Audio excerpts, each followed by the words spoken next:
Hello and welcome to the American Sim Racing Camping World Truck Series. This is round 13 coming to you from Bristol Motor Speedway, here live on the Global Sim Racing channel. Hi, I'm Samuel Ryman, and with me in the booth is Evan Pasoko. Behind the scenes doing all the button pushing is Giancarlo Lenzi, and our camera sets are provided by Doug Beard.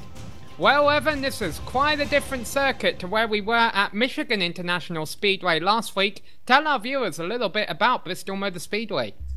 Yeah, Thunder Valley is one of the most exciting racetracks to watch a race from. I'm sure the drivers, some of them, things not going to go their way tonight, but that's just a part of this half-mile racetrack. The track itself, obviously located in Bristol, Tennessee, 160,000 people capacity crowd, owned and operated by Speedway Motorsports Incorporated. Guys, broke ground and opened in 1961. The track itself, a concrete surface, just over a half-mile length at 0.533 miles. 4 turns, banking from 26 to 30 degrees and 6 to 10 degrees on the straightaways. But it's just so exciting, and you have to be physical to be able to get around this racetrack. You got to be aggressive. It's 100 laps on the board tonight, so about 53 miles in length. These guys most likely going to have to come down for one pit stop. It is a fixed set race, and lap traffic is going to be in abundance. You're going to have to be able to navigate around it if you're those leaders, if you want to be able to survive.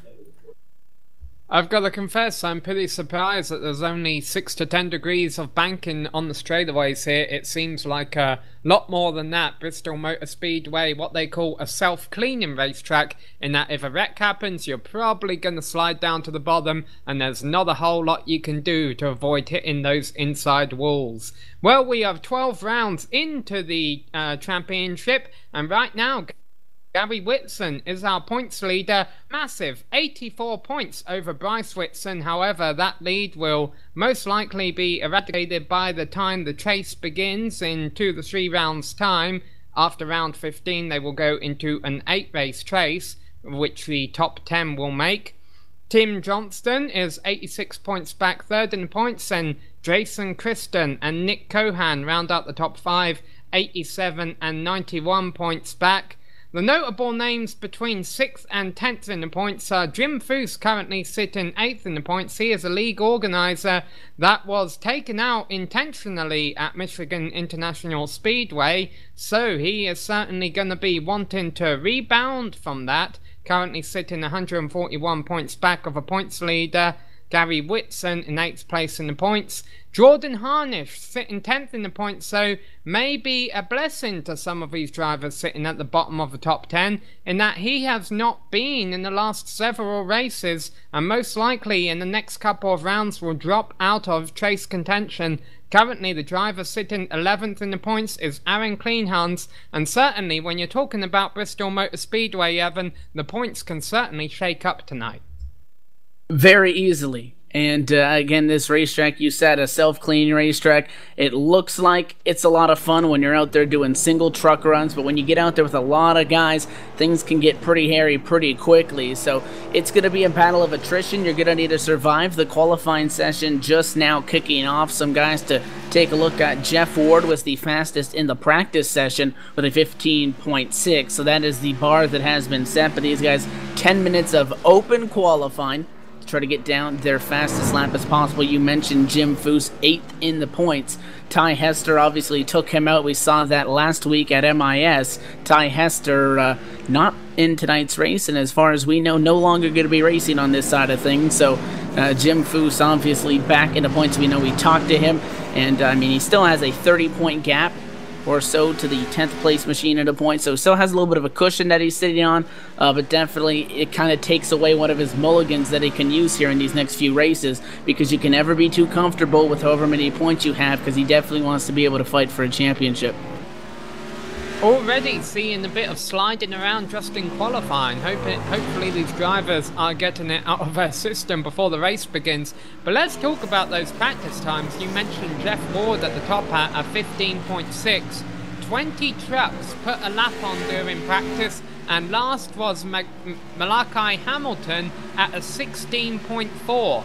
That is only 0.8 of a second off of a leader, but then again, 8/10 of a second at a small track such as Bristol can put you a lap down in about 20 laps. So you're really going to have to be on your game, Evan, if you want to stay on the lead lap and contend for a win tonight.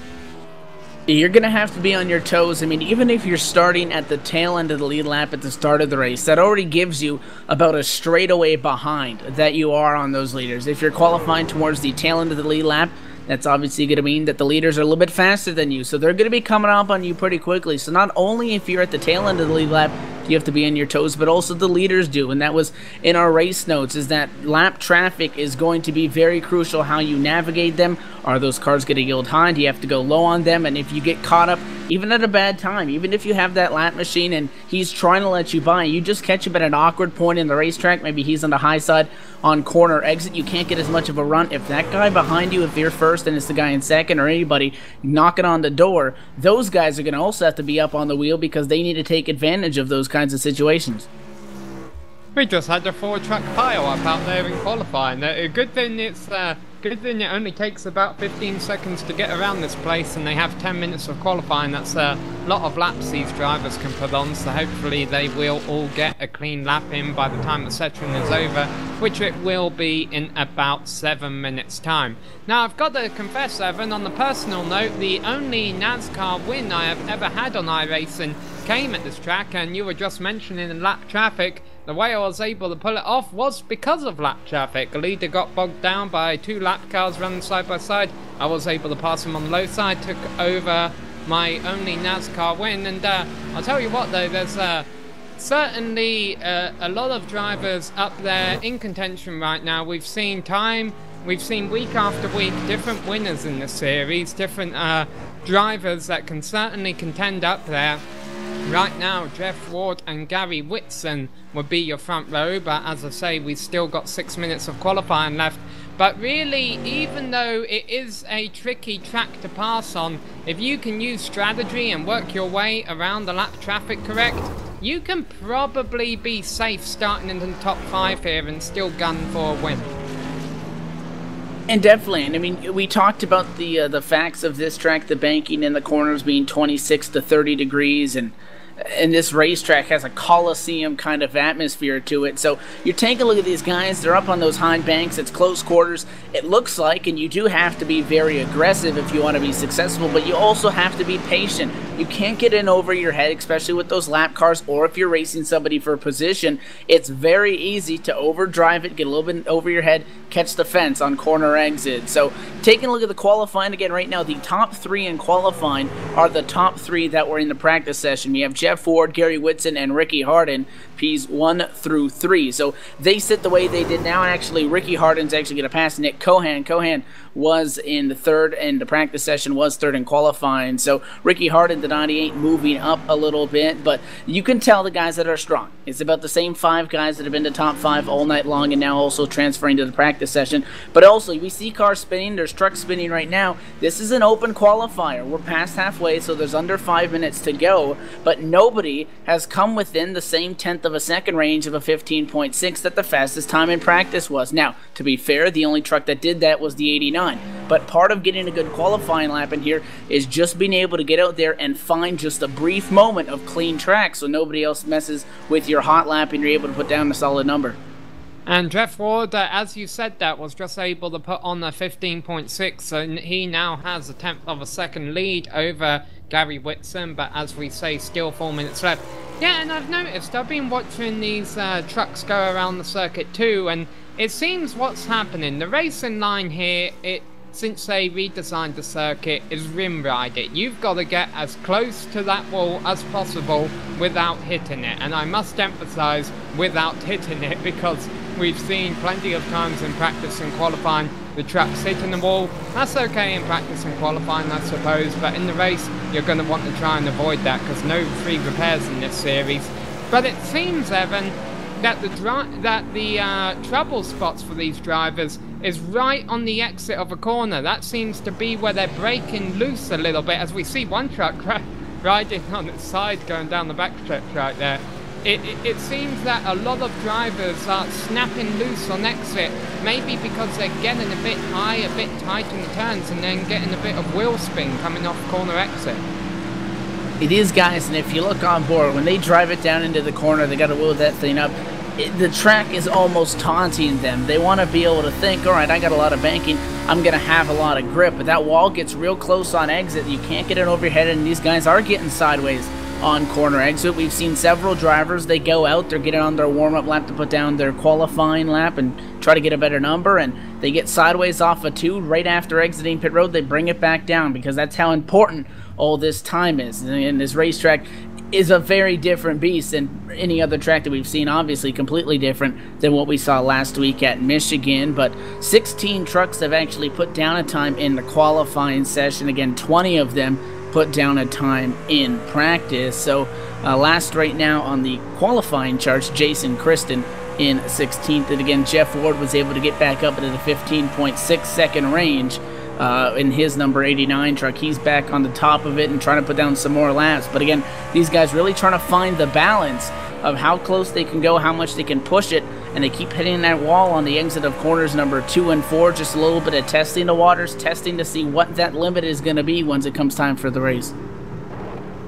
Yeah, and I do see 3 drivers have dropped out of the session. Whether or not they'll be back in time for the race, I'm not sure. So there is one truck out there, I'm not quite sure who is still in the session but has not put on a qualifying lap.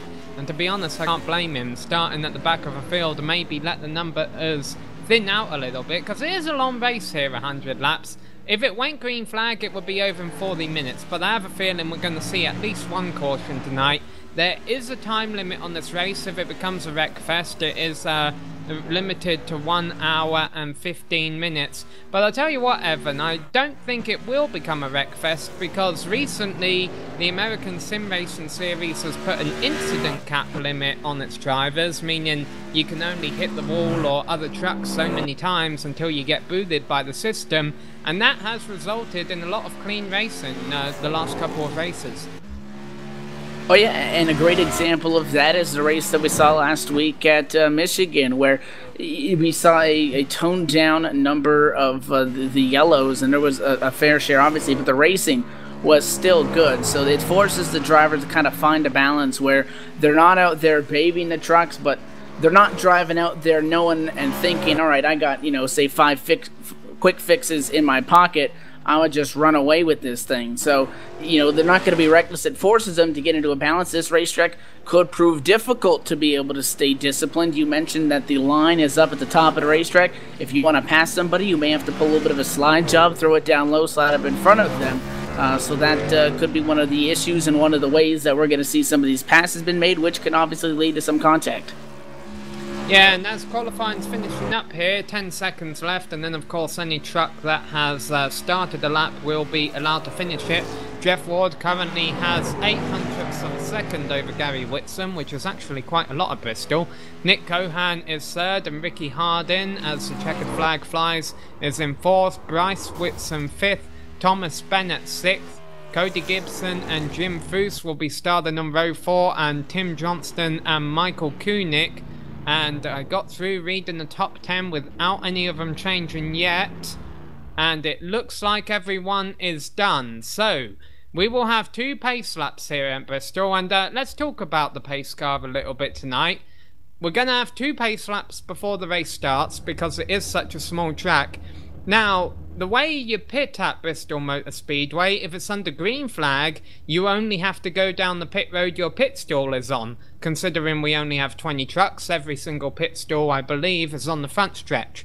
If it's under caution though, and correct me if I'm wrong on iRacing, you have to go around the entire pit road, and I have a feeling, honestly, the only pit stops we're going to see scheduled tonight are going to happen under caution, because these trucks here at this circuit, because they're not necessarily running at high speeds, Evan, for a NASCAR race, they actually don't get too bad a fuel mileage around here.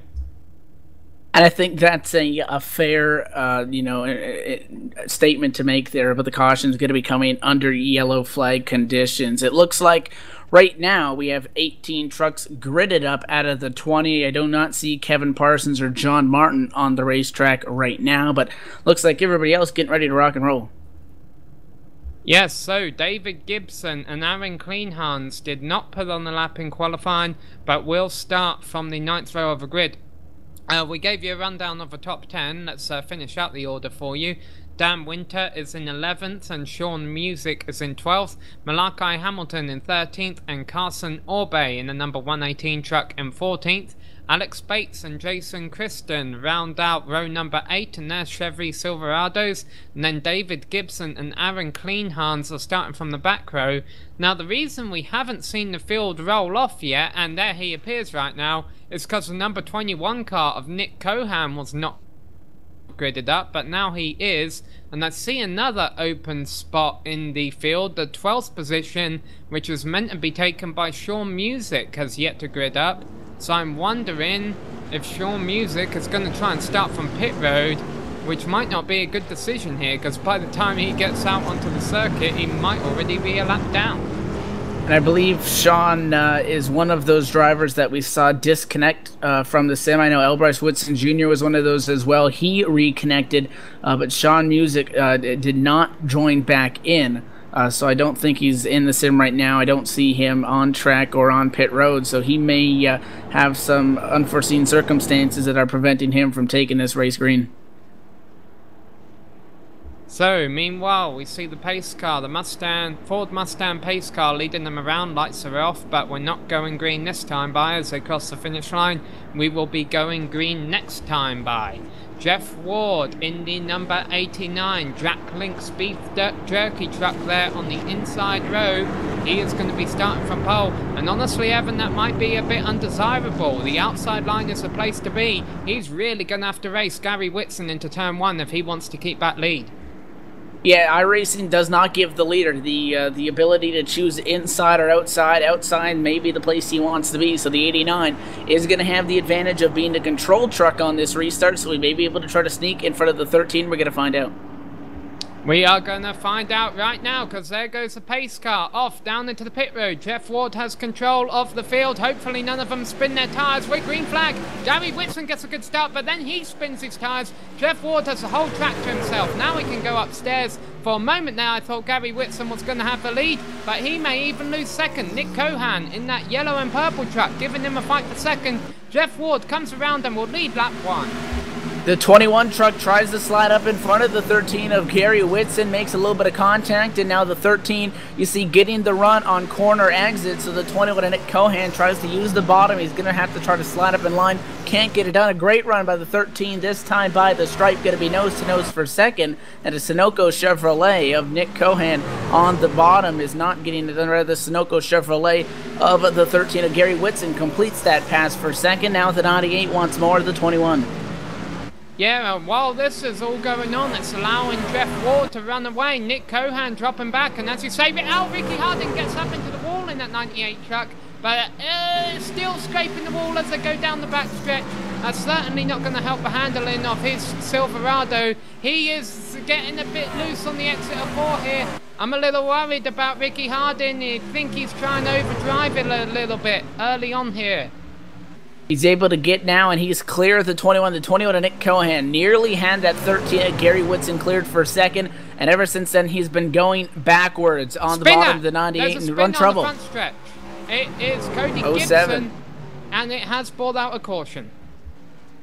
And he was right behind the 21 on the inside. Looks like his truck got a little bit sideways out of the corner, and once he got the left front on that apron just a little bit, spun it out and did a good job actually of keeping it out of the fence and out of traffic, but it does bring out a caution. There's not really a lot of room on this racetrack that isn't a racing surface, so if you're going to see a spinner, it's pretty much going to be guaranteed to bring it out a yellow.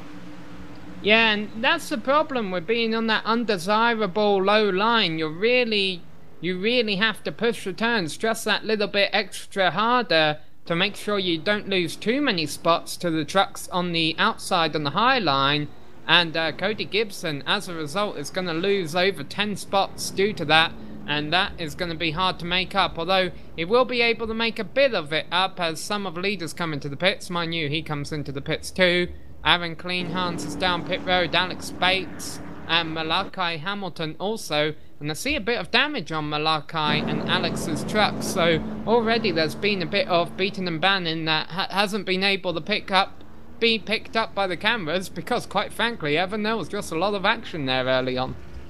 Yeah, the 92 of Hamilton caught the fence and the outside wall going into corners 1 and 2 actually very early on in this race on lap number 3 while running in position number 13. So that's where the damage comes from on the back end of the 92 Dogecoin Chevrolet. Yeah, now, one reason we're not taking a break under this caution is because Bristol Motor Speedway, being such a small track, means that the cautions are over pretty quick. Usually it takes them about the time it does to do a full lap of caution at Daytona. They can complete a whole caution here at Bristol Motor Speedway. So, let's talk about our leaders. Top 2 haven't really changed, Jeff Ward and Gary Whitson. And Jeff still doesn't have the choice of line. He will be forced to restart from the low line again. Ricky Hardin's been able to work his way up into 3rd, but I'm a little bit worried about that damage on the right-hand side of his Silverado, Evan. Yeah, the 89, interesting enough on the start. Again, the car up at the truck rather at the front of the field is the control truck, but green flag flew and there was a little bit of a hesitation. 89 didn't go immediately. He was able to clear, however, that 13 down into the corner the first time around. It's going to be those same 2 trucks on the front row as the lights are extinguished on the iRacing Ford First Mustang pace car. But 89 did it the first time. He's going to try to get that job done again, but it's very crucial to get to the high side before they get down into corner number 1, or that 13 Sunoco machine may be able to get around him.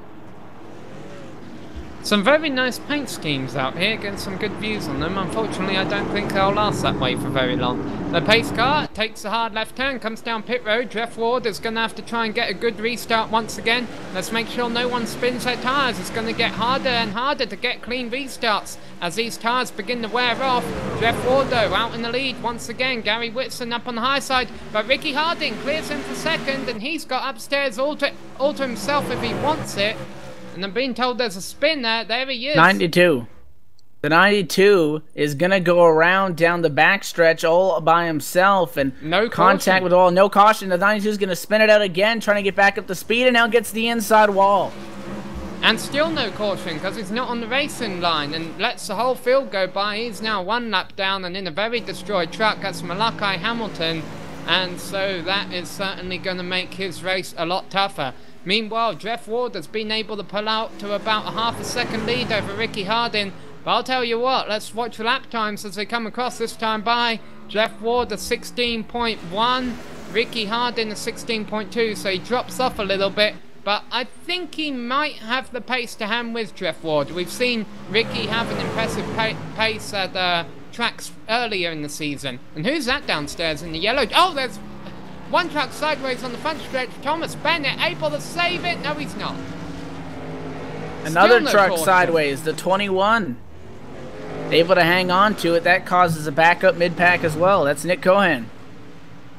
Yeah, but he's able to retain... Oh, no, he lost a position. He was 5th. He's now 6th. Jim Foose got by him in the number 2 truck. Jim Foose slowly working his way up to the front. So some trucks are struggling a bit early on here, but fortunately able to keep it green so far. You can take a look at the weigh-in, and it looks like these guys all have to run identical lines, but a good example of a little bit of different lines, a little bit of variation in that, is the battle between the number 3rd and 4th place machines. The 13 of Gary Whitson, he drives it into the corner, and he gets on the brakes a lot sooner than that 00 of Bryce Whitson Jr. behind him, so you'll see that 00 close up on entry. 13 gains a little bit more ground on exit. Now that they've got a couple laps on their tires, that gap has started to balance out. They're kind of maintaining a 1 truck length gap between the two, but right when they went back green, you could really see how that 13 right there gets on the brakes a lot sooner, but tries to sweep down low, tries to get a little bit of a runoff. This could become a battle very soon. Looks like that 00's making some time. Yeah, meanwhile you see the lap truck of Thomas Bennett down there on the bottom line. But as you say, this battle for 3rd closing in, but they're staying single file for now. Now hopefully for them Thomas Bennett will take the low line because that is the undesirable line, and there Thomas goes. Gary Whitson gets a run, the number 00 gets a run, and their battle for 2nd continues. Meanwhile, talking about the battle, and I was about to say we almost had the battle for the lead, but as I say that, Ricky Harding slides up into the wall exiting turn 2 and loses a bit of time. Oh, and then gets loose off a 4. Yeah, it's very easy once you get up there, and this isn't a racetrack where you can go, you know, real wide out. It's not a big 1.5 mile speedway, so there's not a lot that you can do different to make up time. If you're faster, you're faster, but once you start closing in, you're going to try to give it a little bit more. You overshoot that cushion. That's what the 98 did. He caught that wall, has a little bit of right rear damage, and now Jeff Ward's able to pull a little bit more time. Meanwhile, that battle for third's been cut down to half a truck. Yeah, that's Carson Orbay running on the apron there, going a lap and a half down now. Also, Michael Koenig had to come down to pit road. That's really going to hurt his race. Now, the problem with Bryce Whitson in the 00 here is that even though he may think, hey, I'm faster than Gary Whitson, he can't really do a whole lot about passing him, because he can't really pass on the low line around here, given the fact that the low line is extremely undesirable compared to the high line. But at the same time, if Gary Whitson is able to keep his truck up against that outside wall, Bryce Whitson can't really go on the high line to pass him either. The two of Jim Foose nearly got turned by the 21 when they came across the start-finish line to take lap number 25 off of 24. The 21 hooked the two, and a great save by the driver of that two, Jim Foose, the Menard Chevrolet, able to hang on. Does lose that position, but keeps it out of the fence. That could have got real ugly real fast. Yeah, and Jim Foose just wanting a clean race after what happened last week. He was taken out of the race early. Meanwhile, no change up front and no change for third, other than the fact that the gap between the battle for first and the gap between the battle for third is ever expanding. And I've got to imagine these drivers behind Gary Whitson will begin to get frustrated eventually and may begin banging on his bumper. And if that's the case, if they give him the chrome horn, Gary could have his hands all over that steering wheel. Top two on the racetrack, really pulling away. How about the 98 of Ricky Harden? Again, he was able to close into the 89, drop back a little bit, and Cody kind of Gibson balance. is going around in turns 1 and 2, and he's right in the path, and that's going to bring the caution out. He's going to slide down to the apron. That self-cleaning in effect, but that 07 of Cody Gibson on the bottom just lost it. Looks like some pretty severe right rear damage could have contributed to that, and he goes around, gets to the apron without further incident. As I was just going to say, top two had pulled away by 2 seconds. That's going to get a race because we're back under yellow. Well, he had just lost a couple of spots, a couple of laps before that, so I'm wondering if that's, like you say, that damage was new and he just wasn't used to the new way that truck was handling, and as a result he spun around. Cody Gibson is out of the race now, as is Michael Koenig, so attrition beginning to play its part, and now pit stops and strategy beginning to play their part, as Nick Cohan stays out. But all these trucks are aware that if they get a few cautions, they should be able to make it to the end, I think, without having to pit again, given the fact that fuel mileage really isn't that bad around here. Jeff Ward leads them in, but who's going to lead them off? Yeah, Tim Johnston and the 21 Nick Cohan are the trucks that stay out. Looks like it's going to be a 4-tire stop for the 89 of Jeff Ward's. The Jack Links machine is going to lead them back off of pit road. And a 98 of Ricky Harden will exit second as those two entered. Yes, so now this will be interesting because they're going to have better tires and they have faster trucks than the trucks in front of them. But as we say, it's hard to make a pass here, or at least hard to make a clean pass. And also, what are Nick and Jeff's tires going to be like on Nick and Tim's tires going to be like on the restart, given the fact that they now have 30 laps on them? Take a look at some lap times here. You take a look at a Jeff Ward who started this race and was running 16.2s towards the end of that run. Still running 16.2s, a little bit more 16.4s. They're not sure how much that difference is going to be on the 4 fresh tires. Maybe a little bit of a 0.2 of a second differential as they go. But again, a lot of that can go with navigating traffic. So we'll have to see if it is enough of a gap to see those guys on fresh rubber blow through the field, or if they'll just slowly be able to pick their way through. The only bad news is for the top two that stayed out. Nick Cohan, the 21, is going to go up to position number 1 as the light's still on the pace car, and then the 38 of Tim Johnston going to be in second. They don't really have a buffer of cars, you know, trucks that maybe only took 2 tires. They're the only two that stayed out. Right behind them, starting in third, is going to be Jeff Ward. Jeff Ward on the inside. However, this time he's not going to have the luxury of being the control truck, so this could play into the hands of the 98 of Ricky Hardin, who's going to be on the outside of that second row, also with 4 fresh tires.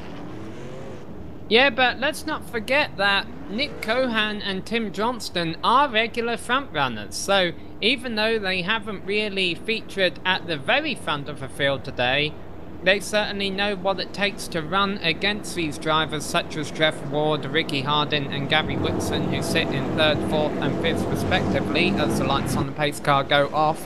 So hopefully there should be respectful driving here, and it'll be interesting seeing how and if Jeff is able to make these passes and get back up into the lead.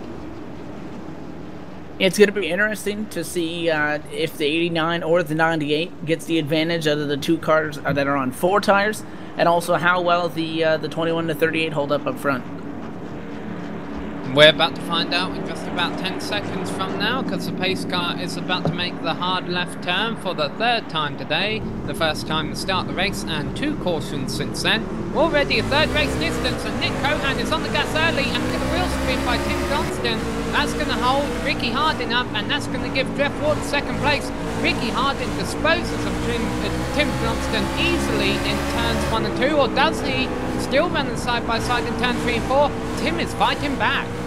And that's the 38 truck on the outside line, Gary side by Whitson side. Gets loose and is in the fence. Wall. No caution. No caution yet. The 13 is hard into the inside wall of the back end. Gonna get some damage as well as the front of it. He made contact with a couple other trucks. Jim Foose got some damage on the left front and the left rear from that, but we stay green. Yeah, and we're watching a replay of that right now, and really he just got loose on his own. It was a miracle there weren't more trucks involved in that wreck, because self-cleaning properties of this racetrack, yeah, he hit Jim Foose pretty hard on the side, and then not too much damage on the inside wall. Currently he is still on the lead lap, so of course Gary's really hoping for caution, and he doesn't want to be it. Meanwhile, Jeff Ward is challenging Nick Cohan for the lead. He's going to have to do it on the bottom, though. He's going to want to throw it in and slide up. Oh, he couldn't get it done. He gets into the 21 contact, and Nick Cohan going to get up into the fence. Not happy with the way that went down, but that's the way you got to make a pass. You got to throw it down, slide up in front of him. Jeff Ward didn't get enough speed, couldn't clear the 21, and you saw the contact that ensued from that. Now we see the 00 of Bryce Whitson Jr. going to try to make a battle for that number 2 spot, but I can guarantee you the 21 truck's not going to forget that if those 2 trucks find each other later in the race. Now comes up in front of the 00. A lot of contact for P2. Yeah, Dan Winter also got very loose on the front stretch there and lost a couple of spots further back in the field, but let's keep an eye on this battle for second. Nick Cohan doesn't seem to be able to hug the wall as much as Bryce, and maybe that will be the advantage Bryce needs. Look at this, Nick goes downstairs, Bryce is able to get upstairs, and if he can get alongside Nick, that will be all he needs to get that 2nd position. Meanwhile though, something that's interesting here, I don't think... Oh, as Nick Cohan gets really loose, and there goes Bryce Whitson. That's what he was waiting for. And actually, Nick is going to lose 3rd place to... Wow. I can't believe he hasn't spun yet. I was looking to see there was no contact there. They got close, but the 21 driver obviously has to be frustrated. Nick Cohan, after getting put on the wall for the number 1 spot, cycles back in line behind the driver of the 85. That's Aaron Kleinhans. How about the 85 truck? After starting an 18th, dead last car that actually took the grid is up to position number 6, but the 21 is dropped back to 7th, and with no tires, obviously going to see that 21 come down pit road the next possible time, maybe under the caution flag, but Jeff Ward back out front has 6/10 over the 00 of L. Bryce Whitson Jr. The 00 looking pretty torn up. The 89 may be one of the cleanest trucks on track. Yeah, and I guarantee you're not going to be able to convince Nick Cohan of that, though. But I was just about to say, I don't think I recognise the name Jeff Ward. Maybe this is a new driver to the league, that these drivers are not familiar with racing, and if that's the case, they're really going to have to get used to his driving style, and how aggressive is he willing to push it in the turn when they're battling side by side. Meanwhile, I'm just taking a look back at the field at some of our trucks and see which one of them have been given a little bit of a kiss by the Bristol Wolves today. And really, I think the award has got to go to Jim Foose running up there and forth. He has damage on the left front quarter panel and the right rear quarter panel. And I think a right front also on that number 2 truck. The O2 truck is going to find the fence, actually, just that last time by the stripe. But yeah, Jim Foose found the wall with the right side, and a couple other trucks found his truck on the left side, causing that damage. And that Menards machine really torn up. The back end is, that flatbed part of the truck is minimized and shrunk down there in that middle portion of it. It's still going, riding the line in 4th position. Jeff Ward continuing to pull away up front to 7/10. Thomas Bennett, no, he's able to save in that number 47 Got the wall truck. A little bit. Yeah. Just scraped it. He was trying to pass Jason Kristen, who you said got in the wall a little bit ago, and he was trying everything he could to get by him, and eventually, I guess, just got on the gas pedal a little bit too hard exiting turn 4. Great job by the 45 of Alex Bates, right behind the 47, and could have easily just driven through the 47 truck in front of him, and the 47 would have ended up with a lot more damage. But great driving. The 45 gets on the brakes, makes absolutely no contact. So good job from Alex Bates there. Great piece of driving to stay off him. Meanwhile, still half a second separating our top 2 trucks, Jeff Ward and Bryce Whitson. 1.5 seconds back to the 3rd place truck of Ricky Hardin. And then we have a 4-way battle for 4th. Jim Foose, Tim Johnston, Aaron Kleinhans and Nick Cohan. Meanwhile, they are actually, as we see Tim Johnston looking downstairs on Jim Foose in the battle for 4th. But that's not going to work. And actually he gets loose there and loses a spot or 2. They just completed 54 laps. We are already beyond halfway, Evan. And we've only seen those 2 caution flags, but again, these guys running lap times in the 16-second range, so that's about 4 laps just over every minute. So this thing stays great, and you guys can be knocking off a lot of laps very quickly. And now that the field has kind of gotten spread out again, the closest is for 4th on back, Jim Foose, Aaron Kleinhans, Nick Cohan, and Tim Johnston. Then you also have another battle of the O2 of Jason Kristen and the 45 of Alex Bates. As 12 trucks remain on the lead lap, Carson Obe is 2 laps down rather at his 118 machine position. Number 13 of Malachi Hamilton 5 laps down in 14th. Gary Whitson actually down pit road the 13 truck in for some service, and Cody Gibson and Michael Koenig, the other 2 trucks on the racetrack, they have retired. They brought it behind the wall. Their nights are done. Yeah, we completely missed that. Gary Whitson, a front runner earlier, I think we missed it. He is out of a race, as you say, now currently being shown as 18 laps down in the number 13 truck. So that's pretty huge, because he is up there in the points. But I guess that's a good thing as well, in that I'm pretty sure even if he missed the next few races, he will still be able to make the chase. Meanwhile, Aaron Kleinhans has hit a spot of trouble. He just lost 2 spots on the last lap. I think he got loose exiting in turn 4. He has a bit of damage on that left front. Maybe it's starting to affect him. I've noticed, Evan, that the trucks are beginning to slide around a bit more now, and also everyone's getting a bit more frustrated with each other. They know the laps are winding down. Some of them may not have the fuel to make it to the end of this thing, and they are, it seems that more and more trucks are attempting to make moves on the low line. It's not working yet, but I have a feeling it's only a matter of time before we begin to see the chrome horn come into play a bit here. Yeah, we saw that 13 truck right quick, and that was Gary Whitson. He went around on the front straightaway. He caused the damage to Jim Foose. As 3 wide, the double zeros in the wall. That's Bryce Whitson Jr. The 2 is going to shoot the gap. Jim Foose and the 21 and Cohan through the middle. Yeah, Bryce Whitson has a lot of damage on his truck. I don't know what's happened to him, but he is losing a lot of spots. We're going to see a replay. He got into the back. There was a truck in the wall in front of him, and that's contact between the 3 of David Gibson. Gets help as our race leader, the 89 of Jeff Ward, gets into the 3. A lap machine 3 gets into the wall. Next thing you know, the 00 in second place comes flying into him, ends up in the fence. So that's what happened to the 00. That was on lap 62. And now caution. he's around. He's around again, the 00. He's just pulled out the caution flag. Yeah, we weren't able to catch the collision with David Gibson on the replay, but yeah, Bryce Whitson just spun on the front stretch, bringing out our 3rd caution of the race, and I'm pretty sure pit road is about to become a busy place. Yeah, that 00 truck was up in the fence and eventually came off it. You talked about some of the guys that may not be able to make it on fuel, and 89 is going to come down. Jeff Ward pits. Ricky Harden is going to come down in the 98. Jim Foose, Nick Cohan, Tim Johnston, Aaron Kleinhans. The 85 is going to stay out from position number 6. And Bryce Whitson stays out, but that's because he's a lap down, so he couldn't pit with the leaders. He actually lost a lap during all of that. And as we say, Aaron Kleinhans is the only lead lap truck who stayed out, so it'll be interesting seeing if he can make it to the end or not. But Jeff Ward is the first truck off pit road, and he's going to be restarting on that desirable high line. If Jeff Ward gets a good restart, I have a feeling he's going to dispose of Kleinhans pretty quickly.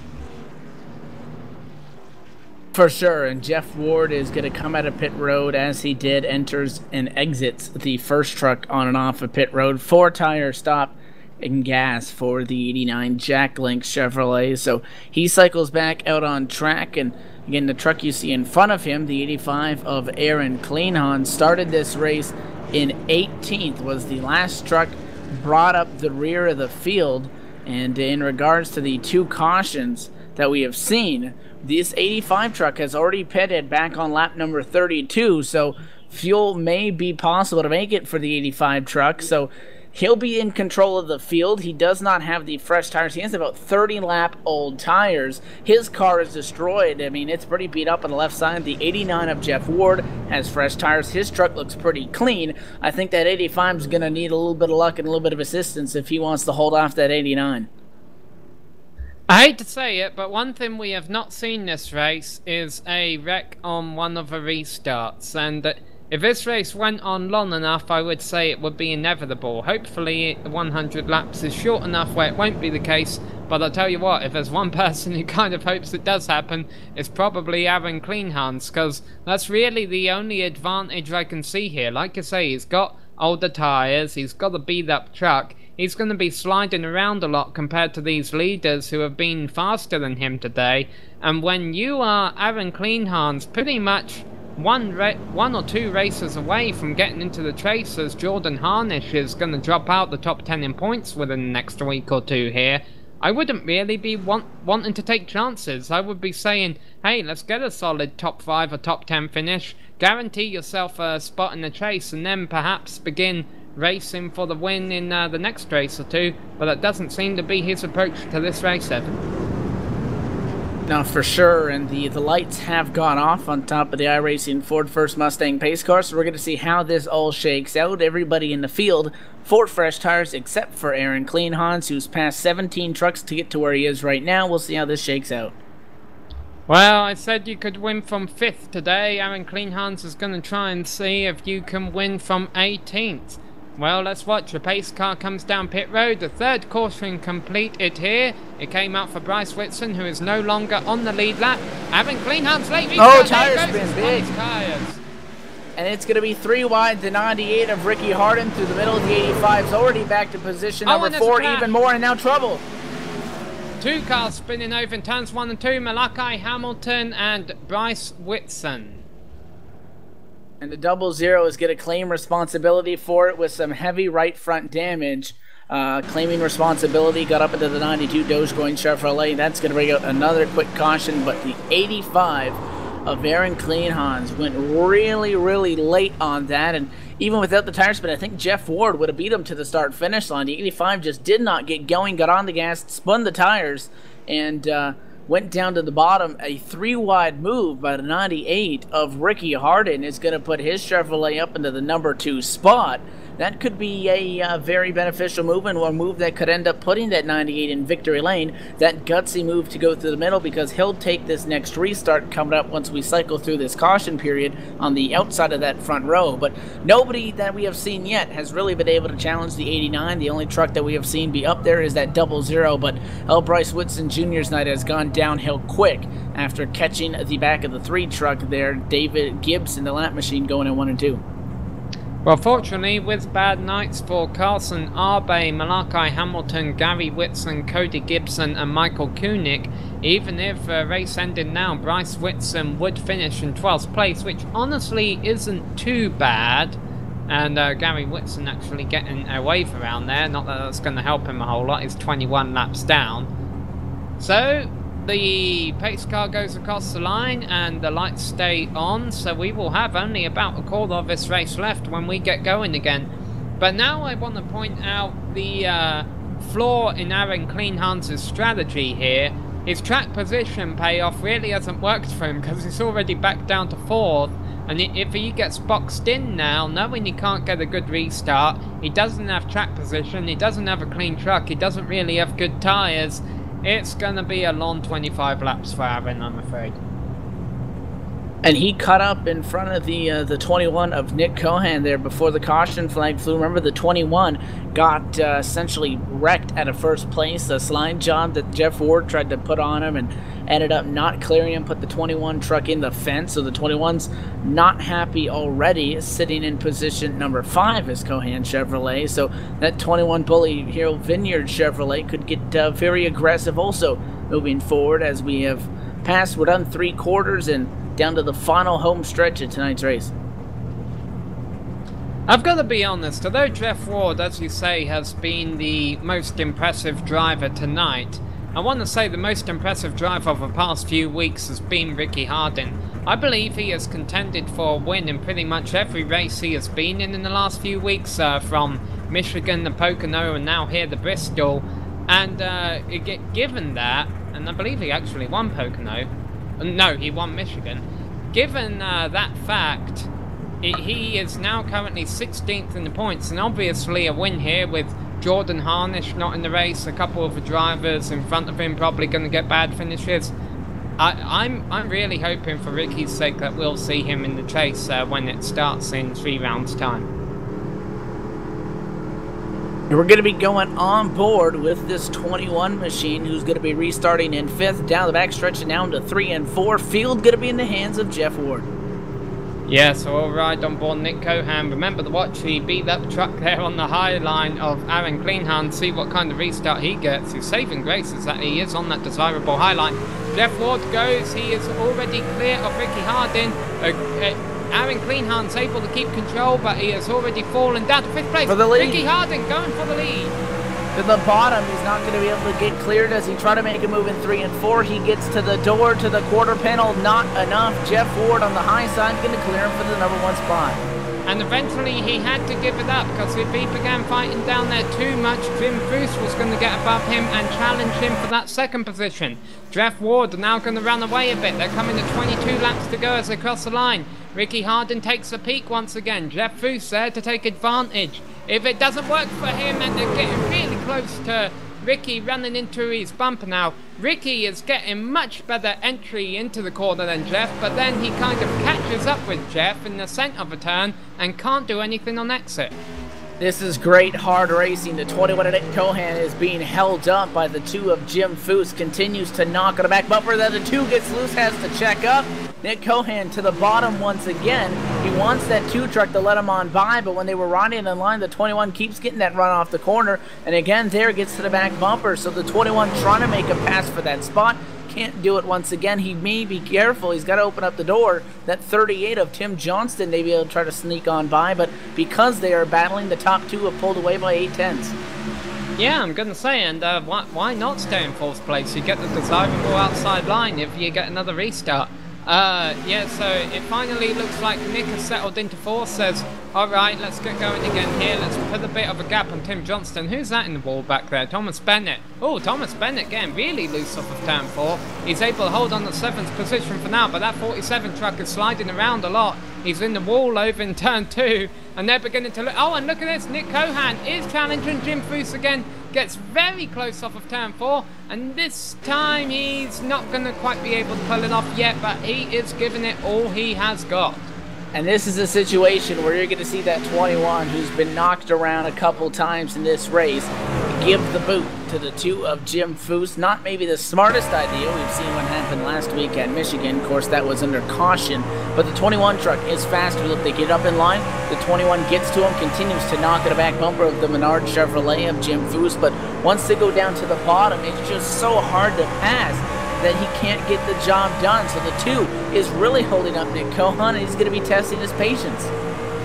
Yeah, and Nick Cohan has pretty much done everything but hit Jim Jim Fuchs's rear bumper. I think he's tapped it a little bit, but he's going to wait a bit longer. 14 laps to go as we cross the line. And now let's not forget, if a caution comes out with about 5 laps to go, no green-white checkers in iRacing, that will mean the end of the race. Meanwhile, you're not missing anything up front. Jeff Ward has pulled away from Ricky Hardin. This is where the battle is for third.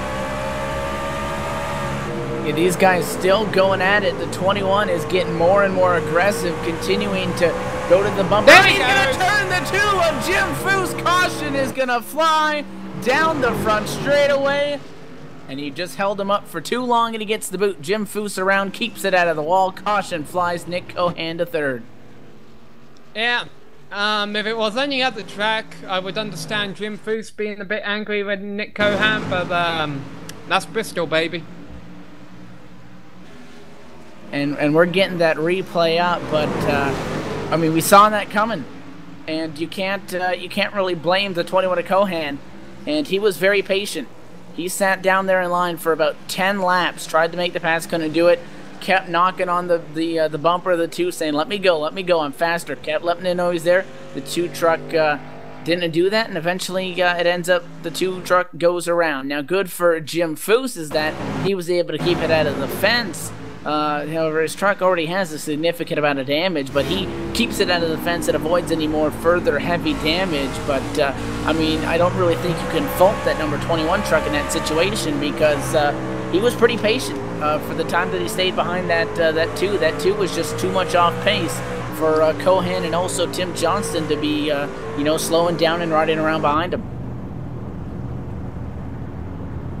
I'm very curious to see what Jim Foose says about our commentary once he gets to watch us broadcast after the race. Alright, so let's see. They just completed lap 90. That will be 10 laps left to go. And I've got to say with you, Evan, though, I agree with you. Nick Cohan was very patient. And eventually, that's just, unfortunately, the way you have to pass at Bristol. But I've got to say, the advantage for Jim Foose right now is that he's behind Nick Cohan. I wonder what's going to happen if he gets back up to his bumper. Yeah, that's going to be an interesting situation if that presents itself. Also, keep it in mind, we're within 10 to go. So if we see a late race caution that could change the end of this thing, could end under the caution flag period with the pace car end up coming out in front of the field. Not only that, but it's going to be a really short amount of time. Watch out for that 98 of Ricky Hardin. I think he's going to get pretty crazy here on this next restart. Hey, and talking about little rivalries going on here. I believe it was you earlier who said Jeff Ward put Nick Cohan in the wall, which cost Nick Cohan the lead and caused him to fall back to 7th. Yep. Look who Nick Cohan is going to be restarting right behind. That's right. Nick Cohan was up at the front of the field, and we saw a slide job. The 89 attempted to go down to the bottom there, get a big run, check up, and slide up in front and put a block on that 21. Didn't quite clear him, and the right rear of the 89 of Jeff Ward ended up putting the 21 in the fence. That's what caused both the left front damage and the right side damage. So Nick Cohan may have a little bit due with that 89 Jeff Ward, and you said it. They're going to be bumper to bumper here, first and third on the inside of their rows. And knocking on wood, one driver I've been quite critical of his strategy is Aaron Cleanhands is actually holding on to a pretty solid 5th place right now. So hopefully he'll be able to hold that off to the end. I'm knocking on wood, Aaron. If you end up not finishing top 5 in this race, my apologies. But we'll wait and see, because the pace lights are off, the pace car lights are off, and they will be restarting with 7 laps left to go. Jeff Ward in the lead with his best friend Nick Cohan right behind him. Ricky Hardin, though, has that desirable outside line with the blue truck of Tim Johnston behind him. You're not going to miss that truck, are you? Alright, Jeff Ward is on the gas and he's already gotten off to a good restart, so the battle's on for second. Nick Cohan on the low line, and Ricky Hardin is going to have to fight to keep that second position. I don't think that 21 of Cohan's going to be able to get anywhere with the 90 with a huge run out of it, too. That's going to clear him for a second and trouble back in the pad. Yeah, but he got to the big wreck. Oh, yeah, no, at Bryce Whitson, originally it was a single car incident and there wasn't going to be a caution, but when Bryce Whitson spun, he stopped on the track and that brought the caution out. The number 92 of Malachi Hamilton, I believe, was the first one who got sideways, and that on its... Oh, no, it wasn't Malachi Hamilton. Let's see, who was it here? I'm trying to watch. Oh no, it was Bryce Whitson who spun, and then he actually goes back up onto the track and gets hit by Malachi Hamilton, and so that's what brought the caution out. And that's going to slow him down there. That right now, we're working lap number 96. This could put us in anywhere of a range to maybe either end this race or give us a 1 or 2 lap shootout. So we're going to have to keep eyes on that pace car.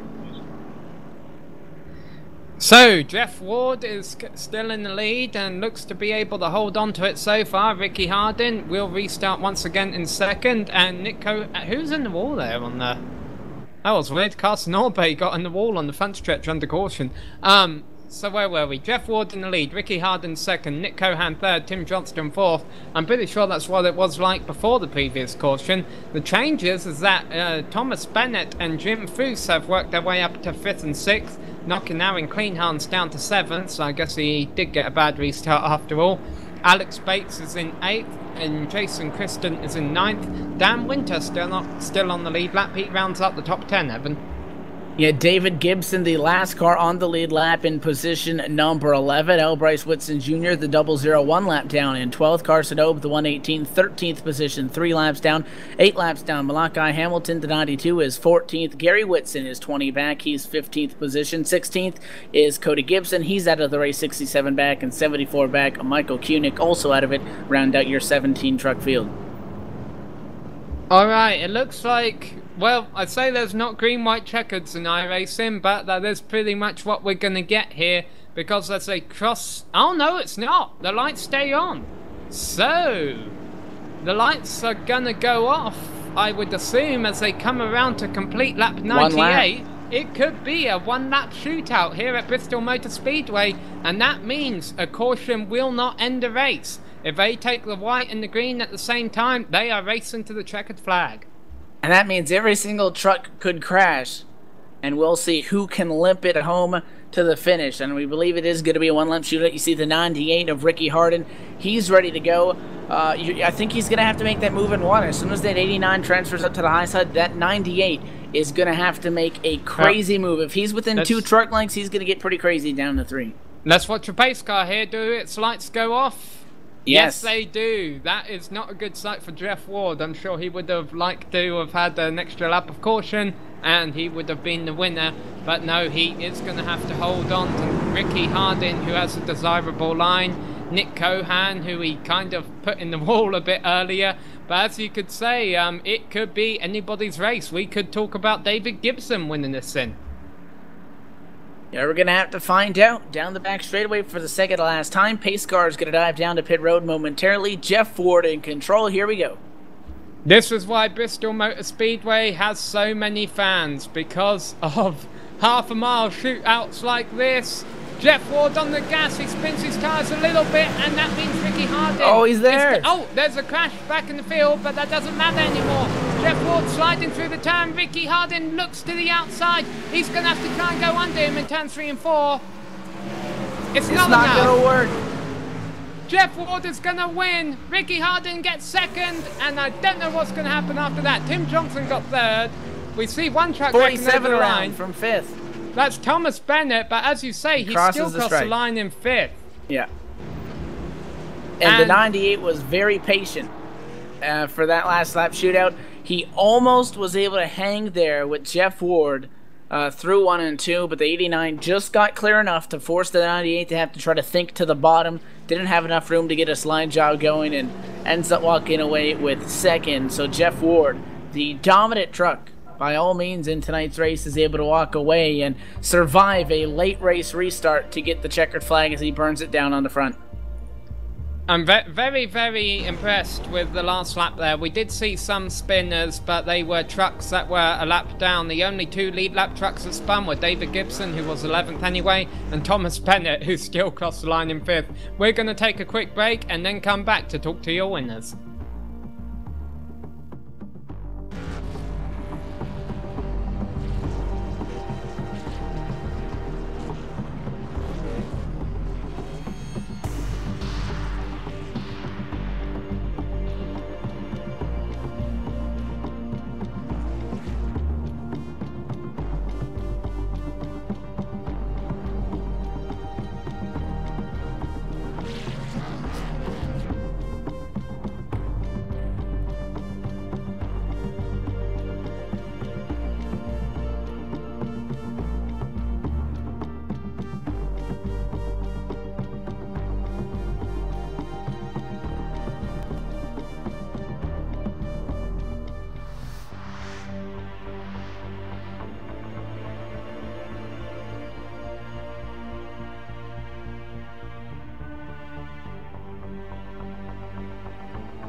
Welcome back to Bristol Motor Speedway, where the American Sim Racing Series just had a thrilling finish here at the circuit, a one-lap shootout, and we were pretty impressed by the finish there. Evan, take us through the top 10.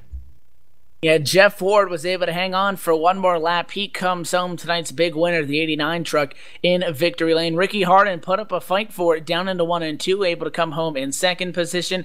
Tim Johnston, the 38 truck, comes home in third. Nick Cohan, the 21, is able to walk away with the fourth place finish. Thomas Bennett, after starting in sixth, able to wrap up his night into number 5 spot. Jim Foose recovers from being turned late in the race. The number 2 truck walks away with a 6th place result. Aaron Cleanhand survives. He hangs on for a 7th place result. His 85 truck able to stay up in the top 10 after some late race tire strategy. Jason Kristen, the 02 truck, comes home into 8th spot. Dan Winter, the 81, 9th, and Alex Bates going to round out the top 10. David Gibson got involved in trouble in the final lap, but was still able to cross the line in 11th place. Last car on the lead lap. Bryce Whitson had a bit of a hard day, sitting up there in the points though, so he should be safe. He finished 12th. Carson Nabe was 3 laps down, persevering through to a 13th place finish. Malachi Hamilton was disqualified from the race for going over the incident point limit. He finished 14th. Gary Whitson finished 15th place. That's going to hurt him in the points, but as we say, up there in the points anyhow, so should still be able to make a chase. Cody Gibson was 72 laps down in 16th. Michael Koenig was 79 laps down in 17th. And Kevin Parsons in 18th, John Martin in 19th, and Sean Music in 20th. Did not get to make the start of a race. Anyhow, we have some of the drivers who were in the race tonight here in the broadcast booth to talk to us, and we are going to start with tonight's race winner, Jeff Ward. Jeff, congratulations on your win tonight. Hey, thanks a lot, guys. I've got to confess, you're a name I'm not too familiar with in this series. Is this your first race in the ASRS? That's my first truck race. I've actually ran a couple of the nationwide races with them on the past few scheduled races there at the road courses, and I like Bristol a lot, so I figured I'd come over and give it a try here tonight. Well, you led 88 of 100 laps tonight, so you certainly showed them. What was going through your mind when you had that one-lap shootout at the end there? It was real slippery on restarts. I was just trying not to spin the tires there because I knew Ricky was on the outside, and if he was able to stay up there on me getting into one, then he would definitely have the advantage and probably beat me back to the line. So it was just real slick. I want to try to hit my marks and finish that thing out there. So did you enjoy the truck race tonight? Do you think you'll do more of them? Oh, it was a blast. I think I made a couple people mad there in the process. I got into one of the lap cars there, and I apologize to him about that. But it seems like a great group of guys in the truck series, and yeah, I think I'll definitely be back. Well, congratulations on your win tonight. We'll let you go celebrate. Thanks a lot. I appreciate it. So that was Jeff Ward, your winner here tonight at Bristol Motor Speedway. We do not have Ricky Harden here in the booth to talk to us, but we do have Tim Johnston. So I'm going to hand it over to Evan to interview our third place finisher, Tim Johnston. And we've caught up with the driver of the 38 truck. Tim Johnston is able to walk away with a solid third place result. Tim, we saw you up there in the top 5 for the majority of the race around the 21 at Cohan. How'd your night go rather after qualifying in 9th and able to walk away with the top 3? It went pretty well. I was just really loose out there and didn't have much practice time, so I was just figuring out the track. And last week I had a DNF, so I didn't want to do that again. Definitely able to get the job done, and Bristol Motor Speedway, a different animal inside of itself compared to any other racetrack. Your truck managed to escape this one pretty clean looking. Did you have any incidents there or close calls? The only close call I had was when the 07s won early in the race for the first caution. I just clipped them a little bit, but other than that, it was clean. Moving forward in the season, the next race are going to be headed up to Mosport, Canadian Tire Motorsports Park, north of the border. How confident are you going into that one?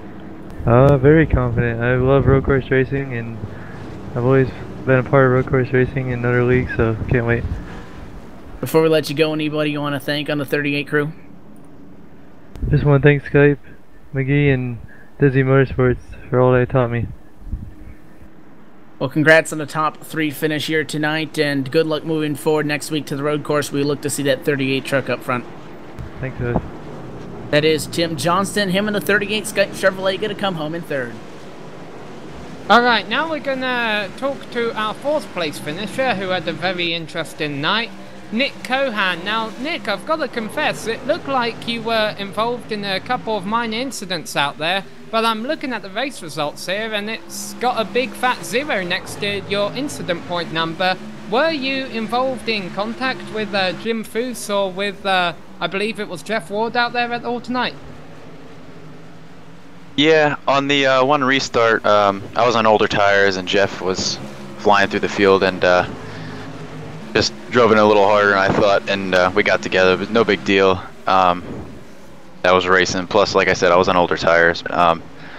Later in the going there, I was riding behind Foose there for a while, being as patient as I could because the inside line was just way too loose. I tried a couple times on the bottom, but just couldn't get it to stick. So I just ran into the back of him, not really on purpose. It was an accident, but you know, I can't just ride along there. My truck's not painted red like a caboose and just riding along, so had to go.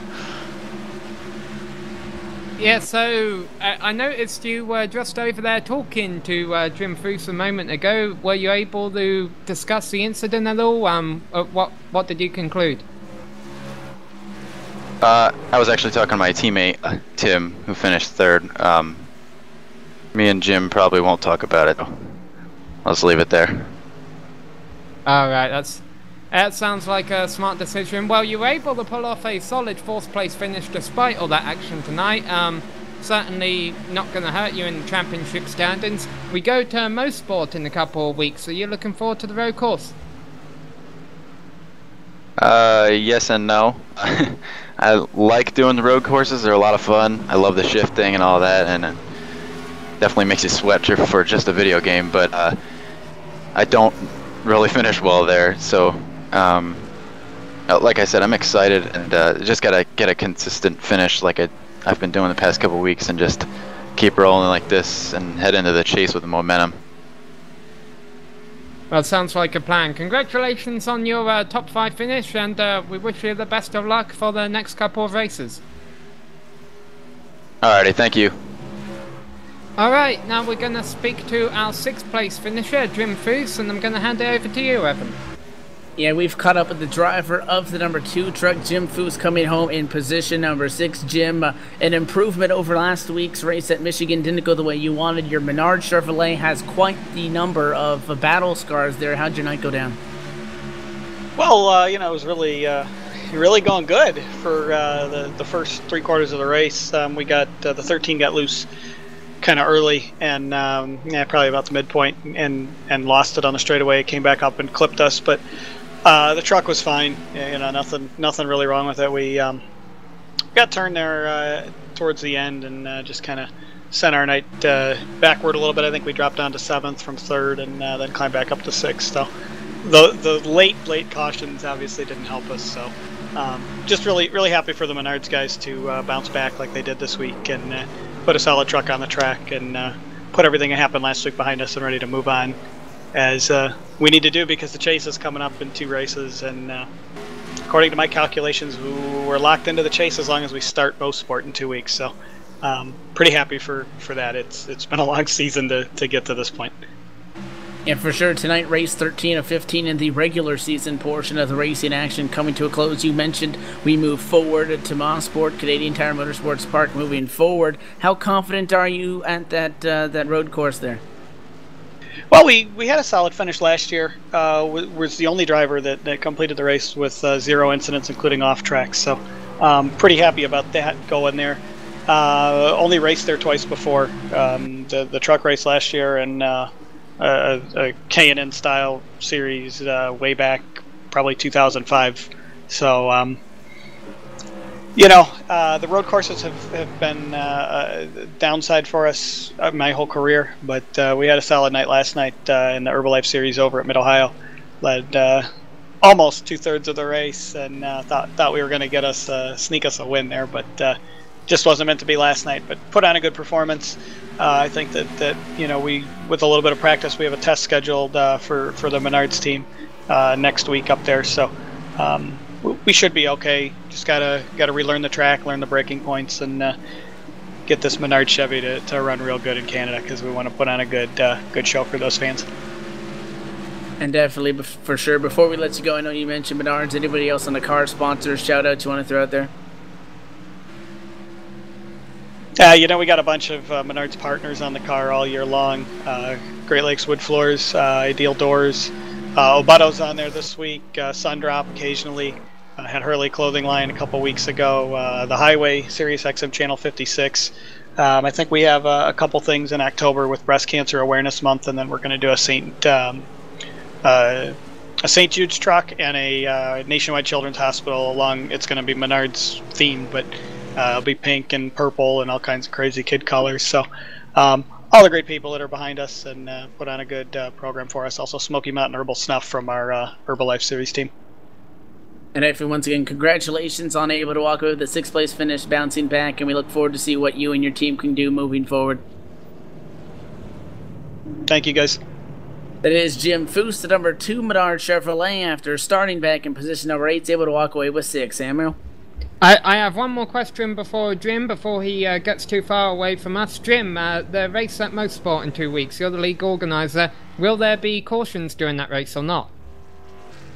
There will not be. Unfortunately, the way that the iRacing software works for us, we cannot have full course cautions on a road course. So it will effectively go caution free. I think that it still does the local yellows, but it really kind of a gentleman's agreement there. So it'll go caution free. I'll guarantee that. So there'll be green flag pit stops, and probably be the first ASRS truck race on Global Sim Racing channel that'll go caution free. Maybe the only this year. Well, we only had, let's see, we had 6 cautions at the end of the night tonight. Wasn't too bad out there. Alright, well, a one-lap shootout at Bristol Motor Speedway. Certainly can't complain with that. The race decided within half a mile, within half a second were the top 3 trucks across the line, and we would like to thank Jim Foose and the organisers of this league for putting this race on. We would also like to thank the makers of the various software and hardware that help make this stream possible: iRacing.com, XSplit, Audio Technica, and Ava Media. Thanks to the team today, Kevin Brown and Evan Pasoko. If you would like to find out more about GSRC, you can find it at www.globalsimracingchannel.com, along with archived races and race highlights. We're also on Twitter at GSR Channel and Facebook at facebook.com/globalsimracingchannel. A big thanks to Dougie Beard for creating the camera sets that you saw during the stream, and a special thank you to Eric Ekholm, who provides us with much of our music. You can find it not only here on GSRC, but in TV commercials, movie trailers, iTunes and Spotify. If you liked our music, tell Eric where you heard it at ericekholm.com. Our next race in the ASRS will be at Motorsport. That will not be next Wednesday. It will be 2 weeks' time, August 27th. That will be a Wednesday at 9 PM Eastern Time. And it will be on the same place, globalsimracingchannel.com. However, we have more broadcasts coming up before that. This Friday, the iSuper Speedway series will be back in action from Talladega Superspeedway at 9 PM Eastern Time for their all-star race. The Northwest Majors, if you liked what you saw tonight, they will be doing a truck race at Bristol Motor Speedway. That will be 8:45 PM this Sunday, and that's Eastern Time. Sunday, August 24, which is 2 weeks away, I believe, the Virtual Sim Racing Association will be back in action at the road course at Daytona International Speedway, and that will be 9 PM Eastern Time, Sunday, August 24th.